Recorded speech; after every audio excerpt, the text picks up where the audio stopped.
South India shopping మాల్లో block buster ఆషాఢం #1 kilo sale.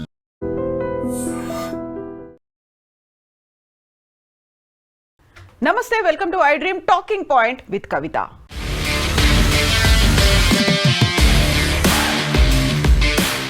కల్తీ కల్లు బాధితుల సంఖ్య రోజు రోజుకు పెరుగుతోంది. ఇప్పటికే 6కు చేరుకుంది మరణాల సంఖ్య. ఇక 60 మందికి పైగా హాస్పిటల్స్లో ట్రీట్మెంట్ తీసుకుంటున్నారు. వారిలో కొందరి పరిస్థితి విషమంగా ఉంది.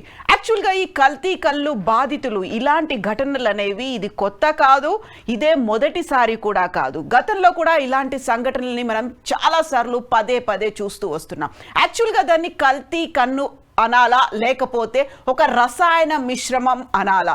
ఎందుకంటే దాంట్లో ఉన్నటువంటి కల్లులో కేవలం 10 లీటర్ల స్వచ్ఛమైనటువంటి కళ్ళు ఉంటే 150 లీటర్లకు పైగా వాటర్తో పాటుగా ఇతర కెమికల్స్ని కలపడం వల్ల తయారయ్యేటువంటి ఒక రసాయన మిశ్రమం. ఆ రసాయన మిశ్రమంతో కూడా అడిక్టివ్గా తయారవుతున్నారు. దానికి అలవాటు పడిపోయి బానిసలుగా మారి ఆ తర్వాత ఒకవేళ అలాంటి రసాయన మిశ్రమం ఉన్నటువంటి కళ్ళు కనుక దొరకకపోతే విత్డ్రాయల్ సిమ్టమ్స్ కావచ్చు, పిచ్చి పట్టినట్టుగా వ్యవహరించడంతో పాటుగా హెల్త్ మీదకి సీరియస్గా ప్రమాదాలు కొని తెచ్చుకుంటున్నటువంటి బాధితుల సంఖ్య విపరీతంగా పెరిగిపోతోంది.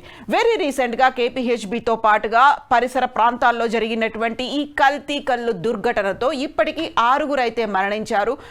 ఈ పరిస్థితి తీవ్రతకి అద్దం పడుతోంది. యాక్చువల్గా హైదరాబాద్కి సంబంధించి చూస్తే 100 వరకు కళ్ళు సెంటర్లు అనేవి ఉంటే 1,00,000కు పైగా లీటర్లు ప్రతిరోజు విక్రయాలు సాగుతున్నాయి.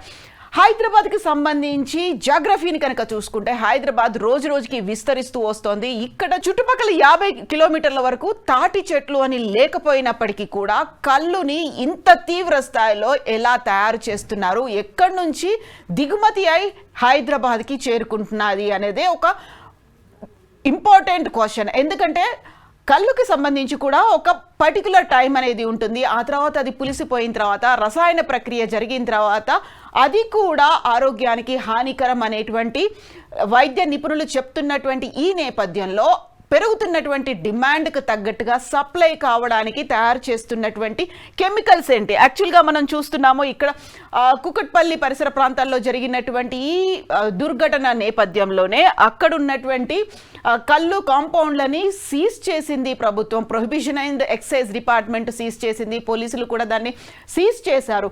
బట్ అక్కడే అసలు క్వశ్చన్ అనేది వస్తుంది. రోజు 1,00,000కు పైగా లీటర్ల కళ్ళుని ఎలా విక్రయిస్తున్నారు? దీంట్లో వాడుతున్నటువంటి కెమికల్స్ కూడా బ్యాండ్ కెమికల్స్ అనేది వాడుతున్నారు. అల్ఫ్రాజోలం, డైజోఫామ్, క్లోరస్ హైడ్రేట్ ఇలాంటి వాటిని వాడడం వల్ల హెల్త్ మీద విపరీతమైనటువంటి ఎఫెక్ట్ పడుతుంది. What exactly is alprazolam, diazepam, క్లోరస్ హైడ్రేట్ అంటే అవి యాక్చువల్గా ఒక శరీరాన్ని కాస్త హాయిగా ఉంచేటువంటి పదార్థాలు, కెమికల్స్గా చెప్తూ ఉంటారు. రిలాక్సేషన్ కోసం ఉపయోగపడేవి. మెల్లిగా కొంచెం కొంచెం మోతాదుని ఎక్కువ కనుక చేస్తే ఎపిలెప్సీ అంటే మూర్ఛ వచ్చేటువంటి వ్యాధి లక్షణాలు కూడా ఉంటాయి. ఈ తీవ్రత అనేది రికమెండెడ్ లిమిట్స్లో కనుక లేకపోతే, రికమెండెడ్ పోర్షన్స్లో కనుక లేకపోతే అది నాడీ వ్యవస్థ మీద ఎఫెక్ట్ చూపిస్తుంది, హార్ట్ మీద ఎఫెక్ట్ చూపిస్తుంది. ఎట్ ద సేమ్ టైం కిడ్నీలు కూడా పనిచేయడం మానేస్తాయి. స్పృహ కోల్పోయి అదే మత్తులో ఉండడంతో పాటుగా లేవలేని పరిస్థితులు కూడా కనిపిస్తాయి.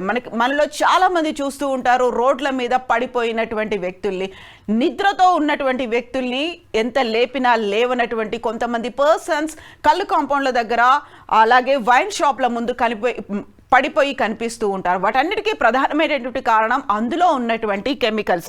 యాక్చువల్గా ఈ సీసాలు కనిపిస్తుందంతా కల్తీ కళ్ళు. దీన్ని కెమికల్స్తో కూడినటువంటి కళ్ళు. మరికొన్ని చోట్ల సింథటిక్ కళ్ళును కూడా తయారు చేస్తూ ఉంటారు. సింథటిక్ కళ్ళు అంటే ఏంటి? యాక్చువల్గా అందులో కళ్ళు కంటెంట్ అనేది చాలా తక్కువగా ఉంటుంది. మినపప్పు, foaming agent, colouring agent, citric acid వంటివి కలిపి సింథటిక్ కళ్ళును కూడా తయారు చేస్తుంటారు. ఇప్పటిదాకా మనం చెప్పుకుంది కెమికల్ కళ్ళు మాత్రమే. ఈ కెమికల్ కళ్ళులో కూడా ఆల్ఫ్రాజోలం, డైజోఫామ్, క్లోరల్ హైడ్రేట్తో పాటుగా నిషేధిత మత్తు పదార్థాలని కూడా వాడుతూ ఉంటారు. అమ్మోనియం రసాయన మిశ్రమాలు ఉన్నాయి, సోడా యాష్, కుంకుడుకాయ రసం ఇలాంటిది కూడా వాడి కల్లుని తయారు చేసి విక్రయిస్తూ ఉంటారు. డిమాండ్ అనేది పెరుగుతోంది, సప్లై అనేది తగ్గింది కాబట్టి ఇలాంటి ప్రమాదకరమైనటువంటి పరిస్థితులు అనేవి కనిపిస్తున్నాయి. ఆల్ఫ్రాజోలం కావచ్చు, డైజోఫామ్ కావచ్చు, క్లోరస్ హైడ్రేట్ కావచ్చు, ఇది డాక్టర్స్ ప్రిస్క్రిప్షన్ లేకుండా బయట దొరకని పరిస్థితి. అలాంటప్పుడు వందల కేజీల సంఖ్యలో వీటన్నిటినీ ఈ కళ్ళు తయారీదారులు ఎలా ప్రొడ్యూస్ చేసుకుంటున్నారు, ఎలా వాళ్ళ దగ్గర ఉంటున్నాయి అనేదే బిగ్గెస్ట్ క్వశ్చన్ మార్క్. యాక్చువల్గా ఏ రాష్ట్రాలు కల్తీ కళ్ళును బ్యాన్ చేశాయి? ఇక్కడ మనం చూస్తున్నటువంటి ఈ విజువల్స్లో డిఫరెంట్ హాస్పిటల్స్లో ఐసీలో ఉన్నటువంటి బాధితులని మనం చూస్తున్నాం. ఇక కళ్ళుకి సంబంధించి చూస్తే ఏ రాష్ట్రాలు కళ్ళుని బ్యాన్ చేశాయి? పర్టికులర్గా మనం చెప్పుకోవాలి తమిళనాడు రాష్ట్రానికి సంబంధించి. తమిళనాడు రాష్ట్రంలో తాటి చెట్టే రాష్ట్ర వృక్షంగా ఉంది. తాటి చెట్టుని తమిళనాడు రాష్ట్ర వృక్షంగా చేసుకున్నప్పటికి కూడా 1986లో కళ్ళుని తమిళనాడు ప్రభుత్వం బ్యాన్ చేసింది. దీనికి ప్రధానమైనటువంటి కారణం అది తీవ్ర స్థాయిలో ఆల్కహాల్ కంటెంట్ని కలిసి ఉంటుంది అనేది. సాధారణంగా కళ్ళులో 8 కంటే ఆల్కహాల్ కంటెంట్ అనేది ఎక్కువ ఉంటుంది. అదే బీర్లో 6% మాత్రమే ఉంటుంది. కాబట్టి దాన్ని బ్యాన్ చేయాలి అనే ఉద్దేశంతో 1986లో తమిళనాడు రాష్ట్ర ప్రభుత్వం దాన్ని బ్యాన్ చేసింది. దానికి సంబంధించి పెద్ద ఎత్తున నిరసనలు కోర్టు దాకా వెళ్లారు, సుప్రీంకోర్టు దాకా. అక్కడ ఉన్నటువంటి కల్లుగీత కార్మికులు వెళ్ళినప్పటికీ ఆ డెసిషన్ని మాత్రం వయలేట్ చేయకుండా రాష్ట్ర ప్రభుత్వాలు, ఎన్ని ప్రభుత్వాలు మారినప్పటికీ దానికే స్టిక్ అయి ఉన్నాయి. ఇప్పటికీ తమిళనాడులో కళ్ళు అనేది బ్యాన్డ్గా ఉంది. దాని బదులు అక్కడున్నటువంటి కల్లుగీత కార్మికులకు, ఆ కుటుంబాలకి ఆల్టర్నేట్ని చూపించారు. కళ్ళుతో తాటి బెల్లం తయారు చేయొచ్చు అనేది. సో ఒక రకంగా కళ్ళు అనేది లభించకపోయినప్పటికీ తాటి బెల్లం ఉత్పత్తులు అనేవి అక్కడ విపరీతంగా పెరిగిపోయాయి. వాళ్ళకి అది వ్యాపారంగా కూడా మారింది. ఆ తర్వాత కుటుంబాల పోషణకు కూడా తాటి బెల్లం అనేది ఉపయోగపడుతోంది. దీంతో పాటుగా బీహార్ గవర్నమెంట్ కూడా కళ్ళుని నిషేధించింది 2016లో. అప్పుడు నితీష్ కుమార్ గవర్నమెంట్ అప్పటి నుంచి దీన్ని కంటిన్యూ చేస్తోంది. అది డ్రై స్టేట్గా ఉంది. తమిళనాడు, బీహార్తో పాటుగా గుజరాత్, మిజోరాం, నాగాలాండ్లోని కొన్ని ప్రాంతాలు కూడా డ్రై స్టేట్స్గా ఉన్నాయి. అక్కడ నాట్ ఓన్లీ కళ్ళు, ఆల్కహాల్ కూడా లభించదు. దీనికి ప్రధానమైనటువంటి కారణం అది పులిసిపోవడం వల్ల వచ్చేటువంటి విపరీతమైనటువంటి రసాయనాలు, దీనివల్ల హెల్త్ మీద ఎఫెక్ట్ పడుతోందని. ఇక పర్టికులర్గా మనం ఇక్కడ చూస్తున్నటువంటి హైదరాబాద్లో జరిగినటువంటి ఈ కల్తీ కళ్ళు ఘటనకి సంబంధించి ఎక్కడ తప్పు జరుగుతోంది, ఎక్కడ విజిలెన్స్ లోపం అనేది ఉంది? యాక్చువల్గా ఈ ఇప్పుడు కలుపుతున్నటువంటి ఈ కల్తీ కళ్ళు బాధితులకు సంబంధించి చూసిన దాంట్లో 3 కెమికల్స్ ఉన్నాయి. Alprazolam, డైజోఫామ్, chloral hydrate. ఈ 3టిని నిషేధిత డ్రగ్స్ జాబితాలో చేర్చినప్పటికి కూడా అది కూడా తెలుసు, ప్రొహిబిషన్ అండ్ ఎక్సైజ్ డిపార్ట్మెంట్కు తెలుసు.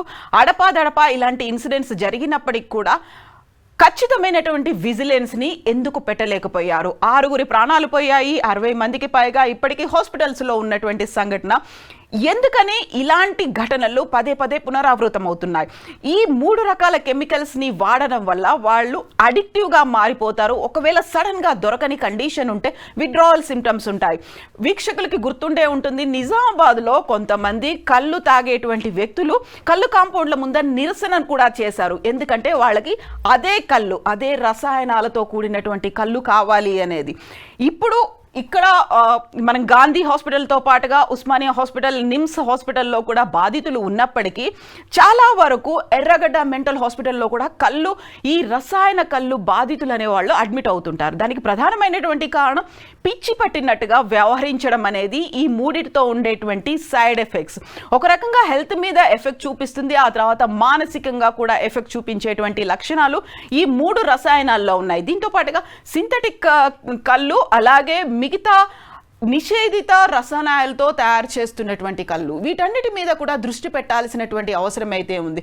చాలా వరకు ఇలాంటి వింత సంఘటనలు, వింత ఒక మత్తు పదార్థాన్ని తయారు చేసిన తర్వాత గతంలో మనం చూసాము, కరోనా టైంలో కూడా విత్డ్రావల్ సిమ్టమ్స్తో పిచ్చెక్కినట్టు వ్యవహరిస్తూ శానిటైజర్లను తాగినటువంటి ఉదంతాలు కూడా మనం చూసాము. అలా కూడా చనిపోయినటువంటి కొంతమంది బాధితులు కూడా ఉన్నారు. యాక్చువల్గా ఇలాంటి ఇన్సిడెంట్స్ జరుగుతున్నప్పుడు ఎందుకని చర్యలు తీసుకోవట్లేదు? రోజుకి 1,00,000కు పైగా లీటర్ల కల్తీ కళ్ళు, రసాయన మిశ్రమంతో కూడినటువంటి కళ్ళు విక్రయాలు జరుగుతున్నప్పుడు అంతా తెలిసినప్పటికి కూడా ఎందుకని ఇలా వ్యవహరిస్తున్నారు? గతంలో బ్యాన్ చేసినప్పటికీ ఆ తర్వాత ఆ బ్యాన్ని ఎత్తేశారు. నీరాని ప్రోత్సహించాలి అనుకున్నారు. హైదరాబాద్ చుట్టుపక్కల ఈత చెట్లు పెంచాలి, ఎందుకంటే తాటి చెట్లు అనేవి కనుమరుగైపోతున్నాయని తెలిసిన తర్వాత ఇప్పుడు ఆ ప్రోత్సాహకాలు కావచ్చు అవన్నీ ఇప్పుడు అందట్లేదా? యాక్చువల్గా ఏం జరుగుతోంది? విజిలెన్స్ లోపం ఎవరి దగ్గర ఉంది? ఇక్కడ ఉన్నటువంటి బాధితుల్లో అవేర్నెస్ రావట్లేదు. ఒకసారి తాగిన తర్వాత పదే పదే అదే తాగాలి అనేటువంటి ఒక ఆలోచన ఈ బాధితుల్లో కనిపిస్తుంది కాబట్టి ఆ విక్రయాలు కూడా పెరిగాయి. ఆ తర్వాత తాటి చెట్లు లేకపోవడం వల్ల కూడా రసాయనాల వైపు చూడడం అనేది తయారీదారుల ఒక ఫస్ట్ స్టెప్గా తీసుకున్నారు.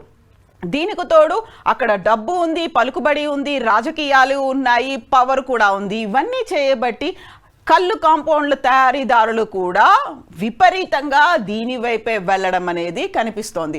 సో ఇలాంటి సంఘటనలు జరగకుండా ఉండాలంటే ఏం చేయాలంటారు? ఎవరి దగ్గర లోపం కనిపిస్తోంది? నిర్లక్ష్యం, అలసత్వం ఎవరి దగ్గర ఉంది? సో ఈ సంఘటన ఇది చివరిది అవ్వాలి అనుకుంటే ఏం చేయాలి? కామెంట్స్ రూపంలో తెలియచేయండి.